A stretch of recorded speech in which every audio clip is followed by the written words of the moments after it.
नमस्कार विद्यार्थियों।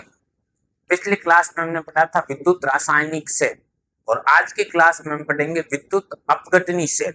विद्युत अपघटनी सेल किसे कहते हैं और किस प्रकार की इसकी कार्य प्रणाली होती है। तो सबसे पहले बात करें विद्युत अपघटनी सेल की, तो वह सेल या वह युक्ति जिसके द्वारा विद्युत ऊष्मा से रासायनिक ऊष्मा का निर्माण होता है उसे कहते हैं विद्युत अपघटनी सेल।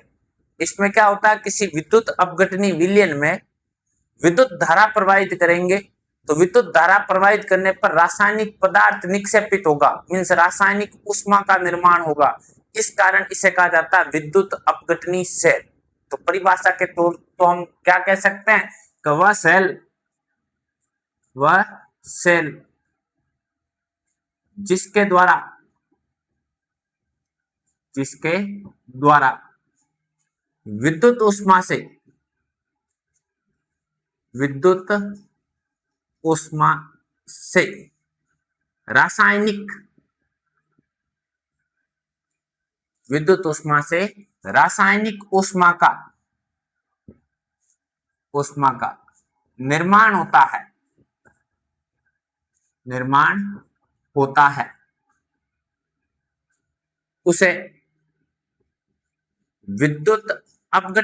होता है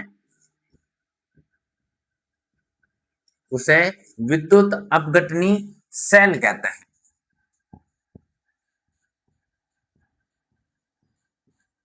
ये विद्युत अपघटनी सेल की परिभाषा हो गई कि वह युक्ति या वह सेल जिसके द्वारा विद्युत ऊष्मा से रासायनिक ऊष्मा का निर्माण होता है उसे विद्युत अपघटनी सेल कहते हैं। इसमें क्या होता है कि इसमें एक ऊष्मारोधी बीकर लिया जाता है। इस बीकर के अंदर विद्युत अपघटनी विलयन को भरा जाता है। इस बीकर के अंदर क्या भरा जाता है? विद्युत अपघटनी विलयन को भरा जाता है। विद्युत अपघटनी विलयन का मतलब ऐसा विलयन जिसमें विद्युत धारा प्रवाहित करने पर वो आयनों में अपघटित हो जाता है। फिर इस विद्युत अपघटनी विलयन में जैसे मान लिया कि ये जो विद्युत अपघटनी विलयन है वो HCl का विलयन है। HCl का क्या है? विलयन है, हाइड्रोक्लोरिक अम्ल का विलयन है। इसमें आपने 2 इलेक्ट्रोड लगा दिए। ये इलेक्ट्रोड आप प्लेटिनम के भी ले सकते हो, ये इलेक्ट्रोड आप धातु के भी ले सकते हो जो ऊष्मा एवं विद्युत की सुचालक होती है। ये 2 इलेक्ट्रोड लगा दिए इसमें आपने। इन दोनों इलेक्ट्रोडों को बैटरी से जोड़ दिया। किससे जोड़ दिया? बैटरी से। एक को बैटरी के प्लस से जोड़ दिया और एक को बैटरी के ऋणात्मक सिरे से जोड़ दिया। ये 2 इलेक्ट्रोड है, दोनों को बैटरी से जोड़ दिया। अब आप जो ये इलेक्ट्रोड लेते हो, ये पहला इलेक्ट्रोड, ये दूसरा इलेक्ट्रोड, ये है इलेक्ट्रोड जो आप प्लेटिनम के ले सकते हो, ग्रेफाइट के ले सकते हो या किसी धातु के ले सकते हो। यह है विद्युत अपघटनी विलयन, HCl है वो विद्युत अपघटनी विलयन। यह है वो क्या है? विद्युत अपघटनी विलयन। यह है आपका बीकर जो ऊष्मारोधी है। ये दोनों इलेक्ट्रोड हो गए, ये हो गई बैटरी और ये यहां पर लगी हुई है कुंजी, स्विच कह सकते हैं।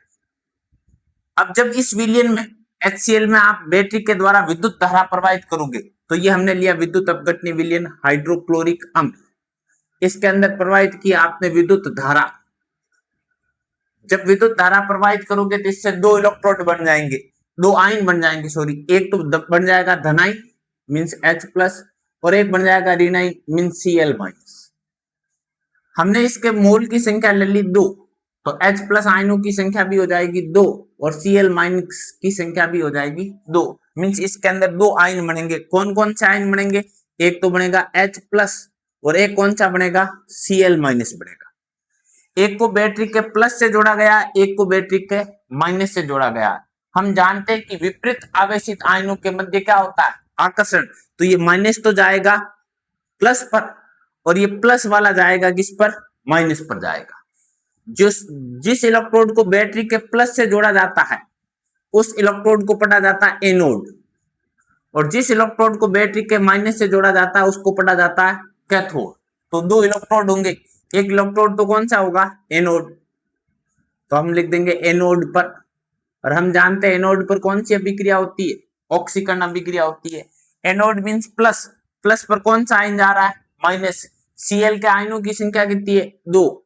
एक Cl में एक इलेक्ट्रॉन ज्यादा, 2 में कितने इलेक्ट्रॉन ज्यादा होंगे, 2। तो ये 2 इलेक्ट्रॉनों का उत्सर्जन करके Cl2 गैस के रूप में अवक्षेपित हो जाएंगे और 2 इलेक्ट्रॉनों का कर देंगे उत्सर्जन। ये तो हो जाएगी एनोड पर, मींस यहाँ पर एक गैस जमा हो जाएगी, रासायनिक पदार्थ निक्षेपित हो जाएगा। यहाँ पर जो रासायनिक पदार्थ निक्षेपित होगा, ये रासायनिक पदार्थ किसका होगा या कौन सा होगा, क्लोरीन होगा। दूसरी हो गई अभिक्रिया कौन से इलेक्ट्रोड पर, कैथोड पर। कैथोड पर, कैथोड पर हम जानते हैं रिड्यूस रिएक्शन होती है, मींस अपचयन अभिक्रिया होती है। कैथोड उस इलेक्ट्रोड को कहा जाता है जो बैटरी के ऋणात्मक सिरे से जुड़ा होता है। अब इस माइनस पर कौन जाएगा, प्लस, और H प्लस के जैसे हमने 2 मोल लिए तो हाइड्रोजन के आयनों की संख्या कितनी है, 2H प्लस। एक हाइड्रोजन आयन में एक इलेक्ट्रॉन की कमी है, 2 हाइड्रोजन आयनों में कितने इलेक्ट्रॉन की कमी होगी, 2 इलेक्ट्रॉन की। तो ये 2 इलेक्ट्रॉनों का अवशोषण करके H2 के रूप में अपचयित हो जाएगा, हाइड्रोजन गैस के रूप में अपचयित हो जाएगा। मींस ये हाइड्रोजन है, ये यहाँ पर आकर के अवक्षेपित हो जाता है। किसके रूप में अवक्षेपित हो जाता है, H2 के रूप में अवक्षेपित हो जाता है। अगर हम इस पूरे को जोड़ दें, एनोड और कैथोड को जोड़ दें, तो ये हमारी क्या बन जाएगी, पूर्ण सेल अभिक्रिया। पूर्ण सेल अभिक्रिया। और जो पूर्ण सेल अभिक्रिया होती है वो उपचयन अपचयन प्रकार की होती है, मींस किस प्रकार की होती है, रेडॉक्स अभिक्रिया होती है। अगर इनको जोड़ोगे इन 2 इलेक्ट्रॉनों से, ये 2 इलेक्ट्रॉन क्या हो गए, कैंसिल, और अभिक्रिया क्या बन गई कि 2H plus plus 2Cl minus अभिक्रिया करके बनाता है H2 plus Cl, means hydrochloric अम्ल के विलयन में विद्युत धारा प्रवाहित करेंगे तो एनोड पर तो क्लोरीन गैस जमा होगी और कैथोड पर हाइड्रोजन गैस जमा होगी। तो इसमें विद्युत धारा प्रवाहित की, विद्युत धारा प्रवाहित करने पर रासायनिक पदार्थ निक्षेपित हुआ। एनोड पर कौन सा हुआ, क्लोरीन, और कैथोड पर कौन सा हुआ, हाइड्रोजन। इस प्रकार का जो ये उपकरण बनता है, इस उपकरण को पढ़ा जाता है वोल्टामीटर। ये जो डायग्राम है, ये जो फोटो है, ये विद्युत अपघटनी सेल का है, विद्युत अपघटनी सेल का नामांकित चित्र। ऐसा पूछा जाता है विद्युत अपघटनी सेल का नामांकित चित्र बनाओ, तो ये जो सेल बना हुआ, डायग्राम बना हुआ है, वो विद्युत अपघटनी सेल का नामांकित चित्र है। इस पूरे उपकरण को संयुक्त रूप से आप पढ़ सकते हो वोल्टामीटर। एक बार दोबारा देखना देखे। सबसे पहले बात करें विद्युत अपघटनी सेल की, तो इसमें होता क्या है कि इसमें विद्युत ऊष्मा प्रवाहित करेंगे किसी विद्युत अपघटनी विलयन में, तो रासायनिक पदार्थ निक्षेपित होगा। कैसे होगा, तो हमने उदाहरण के तौर पर ले लिया हाइड्रोक्लोरिक अम्ल, उसमें विद्युत धारा प्रवाहित की, तो एक बना H प्लस और एक बना Cl माइनस। उस इलेक्ट्रोड को, जिस इलेक्ट्रोड को बैटरी के धनात्मक सिरे से जोड़ोगे उसको पढ़ोगे एनोड, जिसको ऋणात्मक सिरे से जोड़ोगे उसको पढ़ोगे कैथोड। एनोड पर होगा ऑक्सीकरण, कैथोड पर होगा अपचयन। और ये जो आयन बने H प्लस और Cl माइनस, माइनस तो जाएगा प्लस पर और प्लस जाएगा माइनस पर, तो HCl के विलयन में विद्युत धारा प्रवाहित करेंगे तो एनोड पर क्लोरीन व कैथोड पर हाइड्रोजन गैस निक्षेपित होगी। इस प्रकार का जो सेल होता है उस सेल को कहते हैं विद्युत अपघटनी सेल। ये हुआ विद्युत अपघटनी सेल, किसे कहते हैं और किस प्रकार से रासायनिक पदार्थ का निक्षेपण होता है। अब हम बात करते हैं विद्युत अपघटन के नियम की, कि अपघटन तो होगा बट कौन से नियमों से होता है, किस प्रकार से होता है। तो विद्युत अपघटन के लिए 1833-34 में माइकल फैराडे ने नियम दिए, जिन्हें विद्युत अपघटन के नियम या फैराडे के नियम भी पढ़ते हैं। तो आप ये कह सकते हो कि 1833-34 में माइकल फैराडे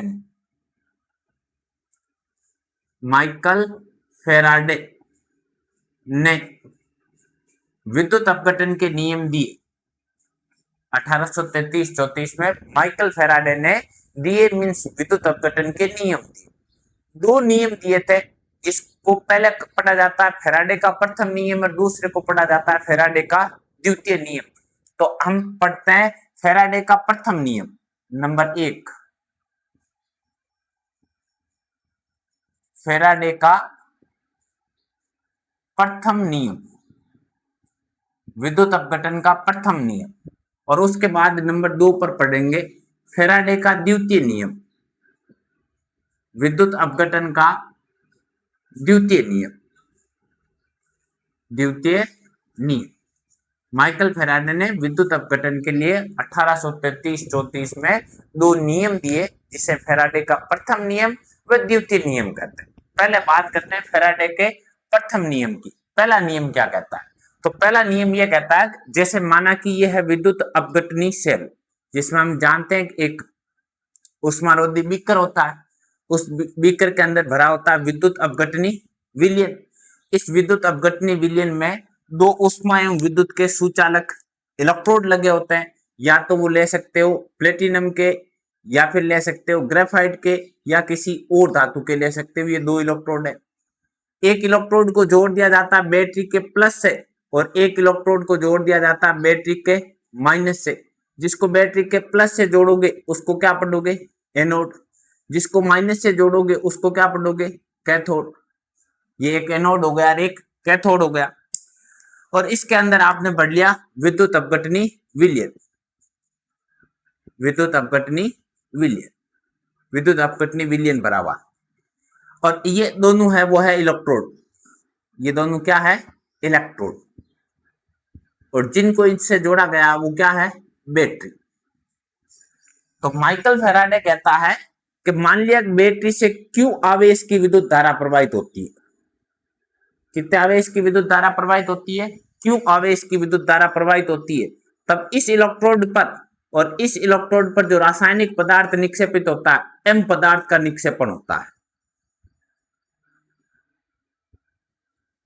जो रासायनिक पदार्थ निक्षेपित होता है उसकी मात्रा हमने कितनी मान ली? एम। और कितने आवेश की विद्युत धारा प्रवाहित की जाती है? क्यू आवेश।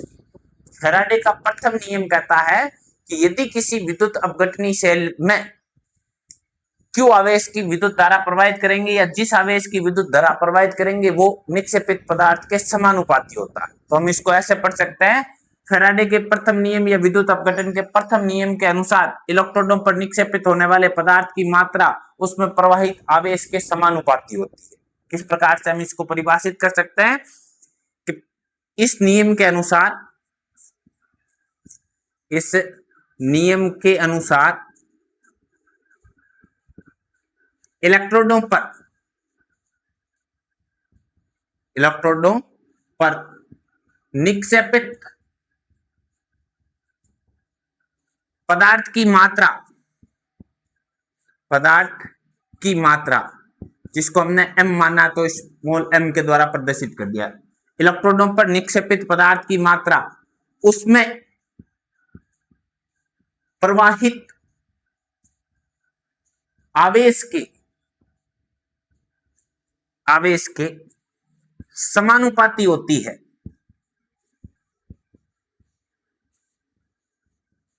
उसमें प्रवाहित आवेश के क्या होती है? समानुपाती होती है। इस नियम के अनुसार इलेक्ट्रोडों पर निक्षेपित पदार्थ की मात्रा उसमें प्रवाहित आवेश के समानुपाती होती है। जैसे हमने इस फोटो में इसको प्रदर्शित किया कि निक्षेपित पदार्थ की मात्रा m है, प्रवाहित आवेश है वो q है, तो ये एक दूसरे के क्या होंगे? समानुपाती होंगे। हम इसको इस प्रकार से परिभाषित कर सकते हैं कि m समानुपाती होगा किसके? m समानुपाती होगा q के। m का मतलब है इलेक्ट्रोडों पर निक्षेपित पदार्थ की मात्रा, और q का मतलब है आवेश। अगर समानुपाती का साइन हटाओगे तो m बराबर आ जाएगा WQ। इसको समीकरण नंबर दे दिया आपने 1। यहां पर ये जो W आया, इस W का मतलब होता है विद्युत रासायनिक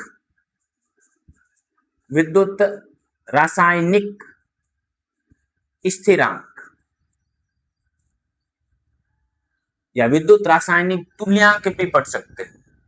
विद्युत रासायनिक स्थिरांक या विद्युत रासायनिक तुल्यांक।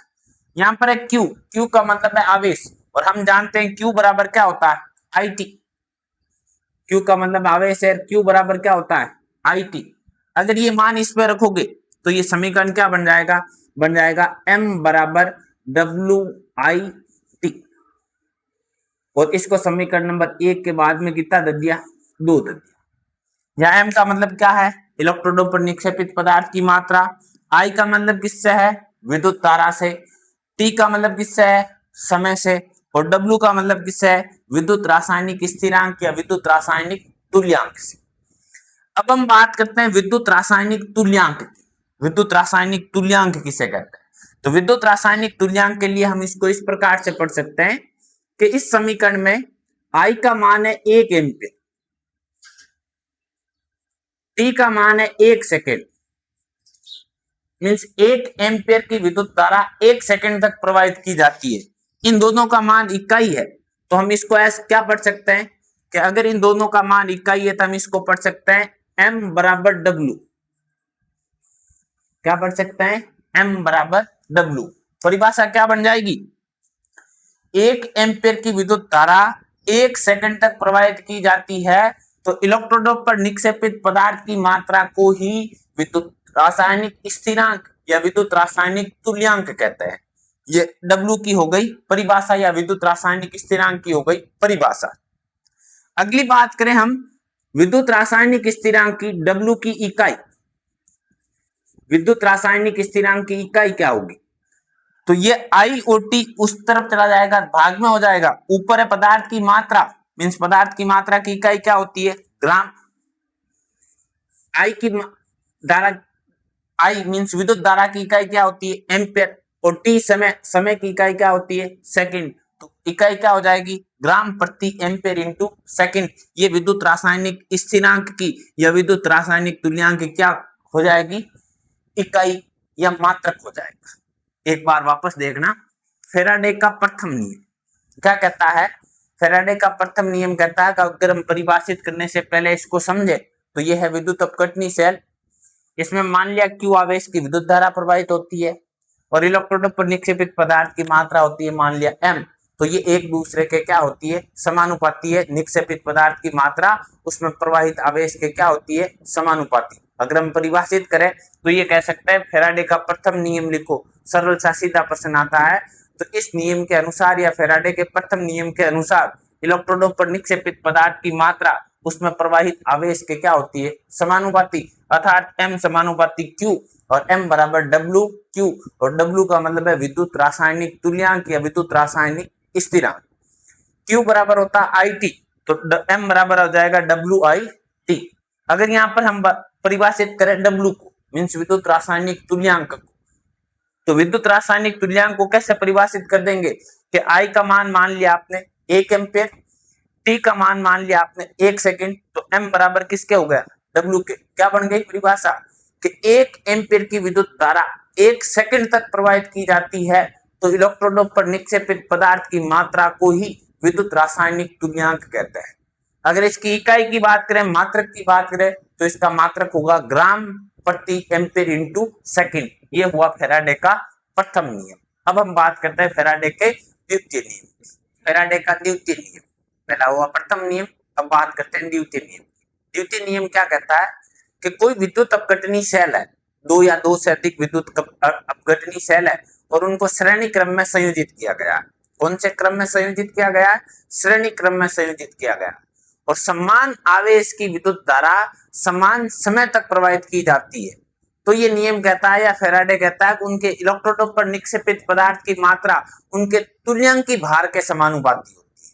किसके समानुपाती होती है, तुल्यांकी भार के। तो फेराडे का द्वितीय नियम कहता है, इस नियम के अनुसार, इस नियम के अनुसार दो या दो से अधिक विद्युत अपघटनी सेलों को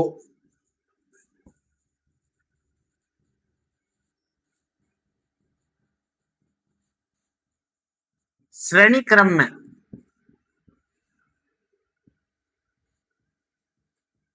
संयोजित कर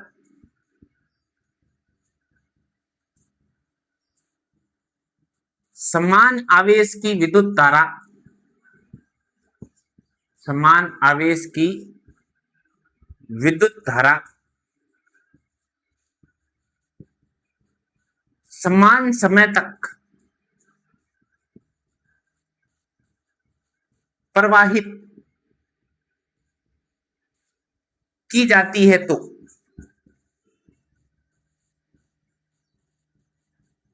इलेक्ट्रोडों पर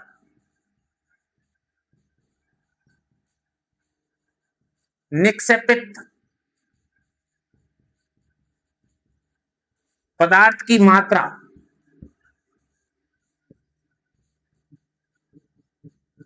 उनके तुल्यांकी भार के समानुपाती होती है, अनुक्रमानुपाती या समानुपाती होती है। यह है फैराडे का द्वितीय नियम। क्या कहता है कि इस नियम के अनुसार दो या दो से अधिक विद्युत अपघटनी सेलों को श्रेणी क्रम में संयोजित करके समान आवेश की विद्युत धारा समान समय तक प्रवाहित की जाती है तो इलेक्ट्रोडों पर निक्षेपित पदार्थ की मात्रा उनके तुल्यांकी भार के समानुपाती होती है। मान लिया पहले इलेक्ट्रोडों पर निक्षेपित पदार्थ की मात्रा m1, तो m1 समानुपाती होगा तुल्यांकी भार E1 के, और दूसरे इलेक्ट्रोड पर निक्षेपित पदार्थ की मात्रा है m2, तो m2 समानुपाती होगी E2 के। इसको समीकरण नंबर दे दिया 1 और इसको समीकरण नंबर दे दिया 2। अगर इन दोनों समीकरण को मिलाएं तो हम ये कह सकते हैं समीकरण 1 एवं 2 से इसको इस प्रकार से भी लिख सकते हो m1 अपॉन m2 बराबर E1 अपॉन E2। m1 और m2 है पहले और दूसरे इलेक्ट्रोड पर निक्षेपित पदार्थ की मात्रा E1 और E2 है उनका तुल्यांकी भार। E1 को पढ़ सकते हो प्रथम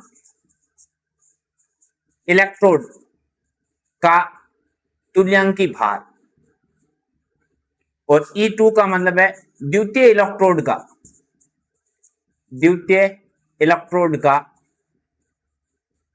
तुल्यांकी भार। यह है फैराडे का द्वितीय। दोनों नियम की परिभाषाएं पूछते हैं, सरलता है, गणितीय रूप लिखते पूछा जाता है तो आराम से लिख सकते हो। वापस एक बार देख लेना। फैराडे का प्रथम नियम तो कहता है कि इलेक्ट्रोडों पर निक्षेपित पदार्थ की मात्रा उसमें प्रवाहित आवेश के समानुपाती होती है, मतलब सरल शब्दों में कह सकते हो m समानुपाती होता है Q के। और दूसरा नियम यह कहता है कि दो या दो से अधिक विद्युत अपघटनी सेल होने चाहिए, श्रेणी क्रम में संयोजित होने चाहिए, समान आवेश की विद्युत धारा समान समय तक प्रवाहित होनी चाहिए तो इलेक्ट्रोडों पर निक्षेपित पदार्थ की मात्रा उनके तुल्यांकी भार के समानुपाती होती है।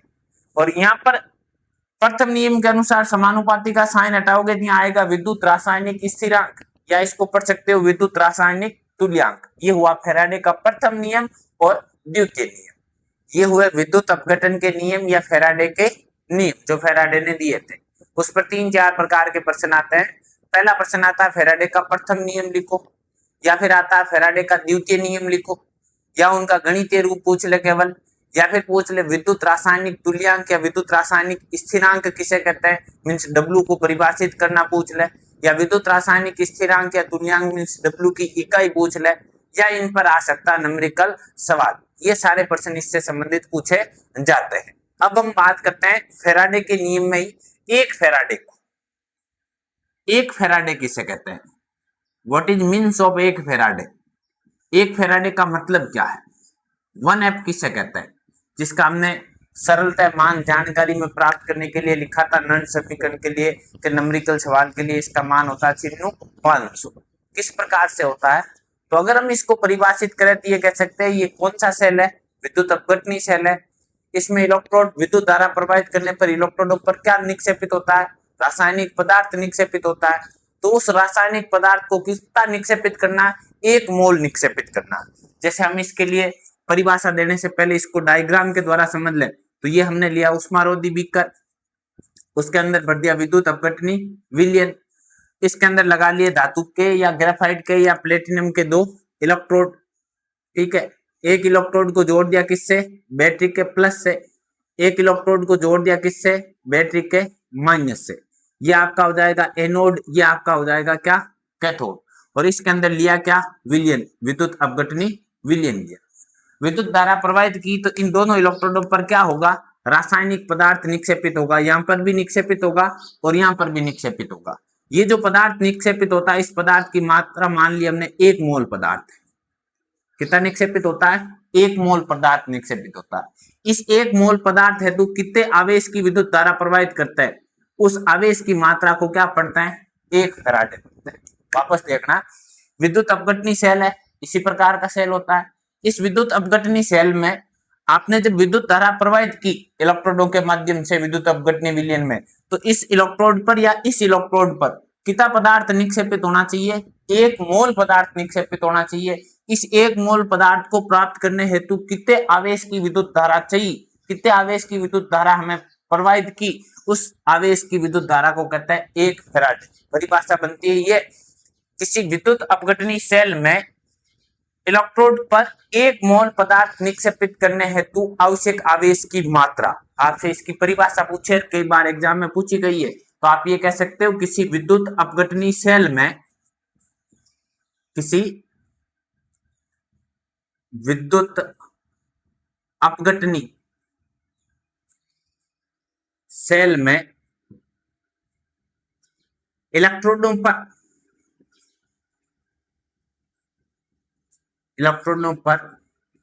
1 मोल पदार्थ, 1 मोल पदार्थ को निक्षेपित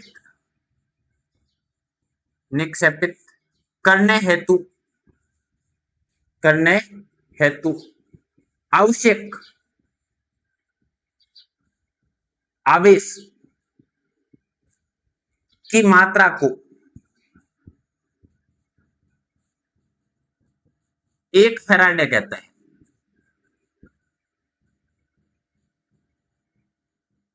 किसी विद्युत अपघटनी सेल में इलेक्ट्रोडों पर 1 मोल पदार्थ को निक्षेपित करने हेतु आवश्यक आवेश की मात्रा को क्या पढ़ते हैं? 1 फैराडे पढ़ते हैं, 1 फैराडे कहता है। अब इस 1 फैराडे का मान किस प्रकार से निकाला जाता है, तो आप इसको ये पढ़ सकते हो, 1 फैराडे बराबर होता है 1 मोल इलेक्ट्रॉन के आवेश के। 1 मोल इलेक्ट्रॉन का आवेश। 1 फैराडे बराबर क्या होता है? 1 मोल इलेक्ट्रॉन का आवेश। इसको आप ऐसे भी पढ़ सकते हो, 1 फैराडे 1 फैराडे बराबर 1 मोल इलेक्ट्रॉन का आवेश। 1 मोल अवधारणा हमने 11वीं क्लास में पढ़ी है। 1 मोल में आवेश पूछ ले, द्रव्यमान पूछ ले, कणों की संख्या पूछ ले, कितनी होती है? Na इंटू आवेश, यही होता है ना। 1 फैराडे बराबर क्या हो जाएगा? अवोगाद्रो संख्या Na इंटू इलेक्ट्रॉन का आवेश, इलेक्ट्रॉन का आवेश। अब हम इसको आगे सरल करें तो हम ये कह सकते हैं अवोगाद्रो संख्या एक स्थिरांक है जिसका मान होता है 6.022 इंटू 10 की पावर 23। इलेक्ट्रॉन का आवेश होता है 1.602 इंटू 10 की पावर -19। अगर आप इसको सरल करोगे तो आपका मान आ जाएगा 487 कूलाम प्रति मोल। ये 487 कूलाम प्रति मोल किसके बराबर हुआ? 1 फैराडे के बराबर हुआ। नंबरिकल सवाल करते हैं तब हम इस 1 फैराडे को पढ़ लेते हैं 500 कूलाम प्रति मोल। ये अंकित प्रश्न करने के लिए हम इसका औसत मान लेते हैं, लगभग मान है वो किसके बराबर होता है? 500 होता है। वास्तविक मान कितना होता है? 487 कूलाम प्रति मोल। तो आपसे पूछ ले 1 फैराडे किसके तुल्य होता है, तो 1 फैराडे बराबर होता है 1 मोल इलेक्ट्रॉन का आवेश। एक बार दोबारा देखना, देखे बोर्ड एग्जाम में 5-7 बार प्रश्न आया हुआ, 1 फैराडे का मान कितना होता है, 1 फैराडे किसे कहते हैं, परिभाषा दो या फिर उसका नंबरिकल सवाल के लिए मान। तो सबसे पहले 1 फैराडे किसे कहते हैं, तो किसी विद्युत अपघटनी सेल में इलेक्ट्रोड पर 1 मोल पदार्थ को निक्षेपित करने हेतु आवश्यक आवेश की मात्रा। फिर 1 फैराडे का मान किसके बराबर होता है, तो 1 फैराडे आवेश बराबर होता है 1 मोल इलेक्ट्रॉन का आवेश। और 1 मोल इलेक्ट्रॉन का आवेश में आवेश किसके तुल्य होगा? एक मोल की बात की गई है, एक मोल इलेक्ट्रॉन का आवेश होता है अवोगाद्रो संख्या इंटू इलेक्ट्रॉन का आवेश। अवोगाद्रो संख्या का मान होता है 6.022 इंटू 10 की पावर 23। इलेक्ट्रॉन का आवेश होता है 1.602 इंटू 10 की पावर -19 कूलम। अगर इसको सरल करोगे तो इसका एक फैराडे का मान, वास्तविक मान आ जाएगा 487 कूलम प्रति मोल। और न्यूमेरिकल सवाल के लिए इसको सरल वे में पढ़ सकते हो 500 कूलम प्रति मोल। ये हुआ एक फैराडे। तो आज की क्लास में हमने देखा सबसे पहले विद्युत अपघटनी सेल किसे कहते हैं, किस प्रकार की कार्य प्रणाली होती है, उसके उपकरण को क्या पढ़ते हैं। फिर पढ़ा विद्युत अपघटन के नियम, जिसको फैराडे के नियम पढ़ते हैं। एक प्रथम नियम फैराडे का, द्वितीय नियम, और उसके अलावा विद्युत रासायनिक तुल्यांक या स्थिरांक की परिभाषा और उसकी इकाई। उसके बाद में हमने देखा एक फैराडे का मतलब क्या होता है और उसका मान कितना होता है। अगली क्लास में हम पढ़ेंगे विद्युत अपघटनी सेल में उत्पाद की गणना कैसी होती है और इन पर न्यूमेरिकल सवाल। अगर आपको ये क्लास हमारी ठीक लगी, जानकारी में आई, तो आप हमारे चैनल को लाइक करें, शेयर करें एवं सब्सक्राइब करें। धन्यवाद।